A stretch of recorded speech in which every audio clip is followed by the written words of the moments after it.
26-এ নির্বাচন আসছে, এটা কি হিন্দু সমাজের অস্তিত্ব রক্ষার লড়াই?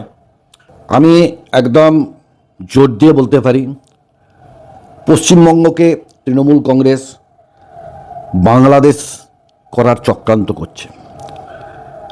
যেভাবে জেহাদি মুসলিমরা বিভিন্ন পকেটে পকেটে বাইক বাহিনীর মাধ্যমে হিন্দুদের অত্যাচার করছে, তার ঘরের প্রমাণ হচ্ছে আমাদের জুজর শাহ, পাঁচলা, এরা সংখ্যালঘু হয়ে পড়েছে হিন্দুরা।